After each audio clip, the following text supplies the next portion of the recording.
Hello kids, here we go again, now with the social science lesson about the second unit, the weather and the climate, okay?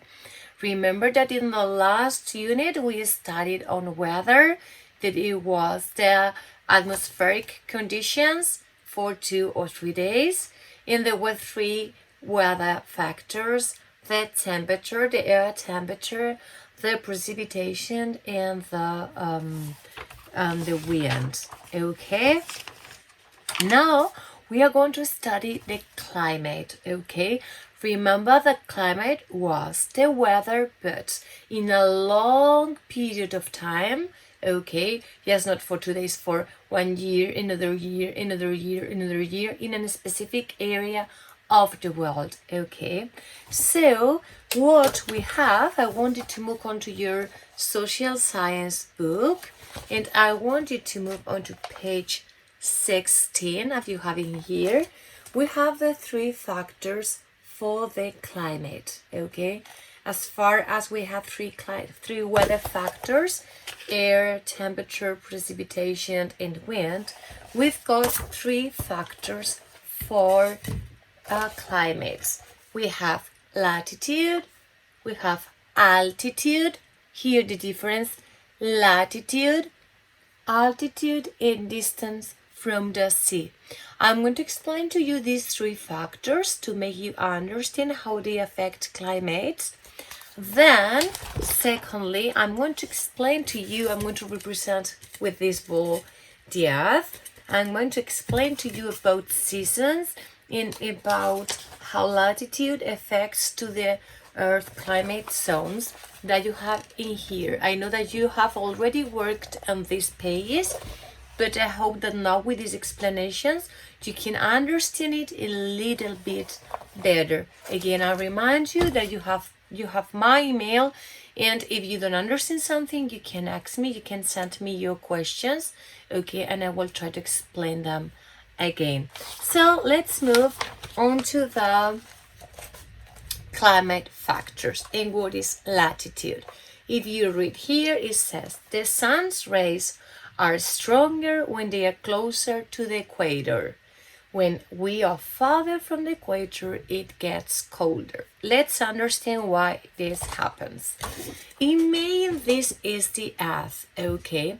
Remember that the equator is the imaginary, it is not real. You are not going to see painting on the floor, okay? Imaginary is an imaginary line that divides the Earth into 2 semi or half spheres, okay? We have half spheres divided by the equator. Okay, you know also that the Earth is not like this, it's a little bit tilted, inclinada. Okay, imagine that this is the sun. I'm going to use this lantern, okay, to show you how the light of the sun affects to the planet, to the Earth. If you can see here, do you see which area is more red? This area gets more red because, imagine this is the sun, okay? I'm going to try to explain it again. This is the sun. And the red light, okay, is the sunrise that reach the Earth, that get to the Earth, okay? As you can see in this area, there is a lot of red light. However, in the poles, we don't have a lot of light. Do you understand? So, what do you think is going to be hotter? This area or the poles? Of course, this area where you have the sunrise closer is going to be hotter than the poles where we don't have light. Do you understand what I mean? Okay, look at the red spot. It's just in the middle of the Earth. Okay, you can see it. However, if we look to the poles, we are not going to have light. Okay, this is latitude. Latitude north, latitude south. Okay, the latitude is the distance from the equator. Imagine I could have a line here in the middle of the earth. Latitude in the north, latitude in the south. Everybody understands this? I hope so, these kids. So the sunrise are stronger when they are closer to the equator. If you can see here a lot of red. Do you see a lot of red there in the equator? Okay, so it's going to be very, very, very hot. However, if we are far, remember, close, far, close, far, okay? If we are farther from the sun, it is going to be colder, okay? It is going to be colder, not so hot. That's why in the poles, it is very, very cold. However, in the equator, it is very, very, very hot. Okay, this is one of the factors, the latitude. If you are in the poles, the climate is really cold.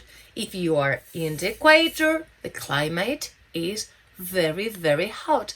If you are in the middle, like Spain, it's warm, it's temperate climate. It is not very cold, it is not very hot, it's the perfect climate. Okay, is that clear about latitude?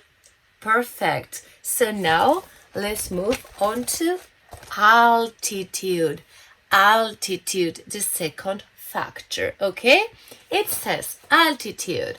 When a place is higher above sea level, it is colder. That is why it is colder in the mountains than on the coast.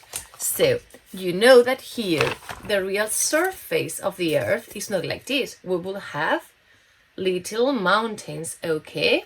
So, if I can draw here in a piece of paper for you, give me just a moment. Imagine that I have a mountain that is quite high, like the Everest mountain. Okay, I've got here my mountains. I'm drawing for you. Okay, give me 1 minute. And this is the sea, the ocean. Okay, usually making this is a mountain. You know, I'm not very good at drawing, but you know about it. I have here a mountain and I have here the ocean or the sea. Okay, if you go up in the sky, if you go higher and higher, remember, high, very high, it is colder than if you are close to the sea level. Think when you go to the mountains, usually, for example, in summer, if you go to the mountains, you need to take a jacket with you because it is not very cold, but it's a little bit cold and you need your jacket. However, if you go to the coast, it is quite warm, quite hot, and you feel quite comfortable.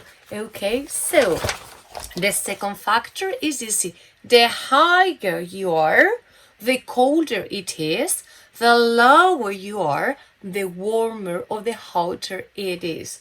Okay, if you go to the mountains, it is colder than if you are in the seaside, in the coast. Okay, is that clear? I hope so. And finally, the distance from the sea that you have here, the third factor, the distance from the sea. The sea absorbs the sun heat and then it loses slowly. So it's like if you have a glass of water and you heat it, it is very hot when you touch it and it takes time to get a little bit colder and colder little by little. This is exactly what happens in the oceans or in the sea. Okay, that's why if you live in the coast, if you live in Gandia or in Torrevieja or in some parts of Galicia, okay, if you live close to the coast or if you go there to spend your holidays, the weather is a little bit mild. Mild means soft, means warm, not very cold, not very hot. It's mild, it's warm, it's a soft climate, okay? Because the water keeps the heat from the sun And that heat in the water disappears very, very little by little. So it makes the weather to be, the climate to be more stable, more the same. However, if you live like in Madrid, okay, or if you live in Leon, what happens here in summer? When you are in Madrid in summer, in August, it is very hot. You are sitting all the time. It's like you need to drink. Oh, it's really, really, really hot. But what happens then in winter? That we are very cold. We need a lot of coats and my scarf and my hat because it is very, very, very cold. Okay? So if we live in the center of Spain, I'm going to try to look for a map of Spain to show you what I mean.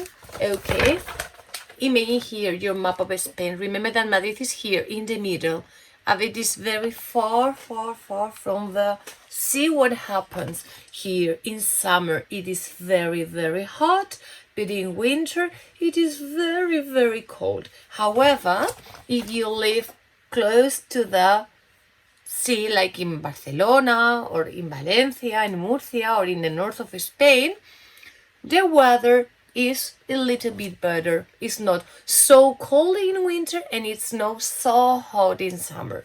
Okay, it is more comfortable. So these are the three factors that affect the part of the climate as I show you. Okay, remember latitude if you are in the north or in the south or close to the equator or to the poles.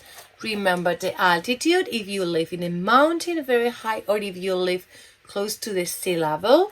And finally, the distance from the sea if you live very close to the beach, to the coast, or if you live in the center of a country or of a continent. Okay, these are the three factors for climate.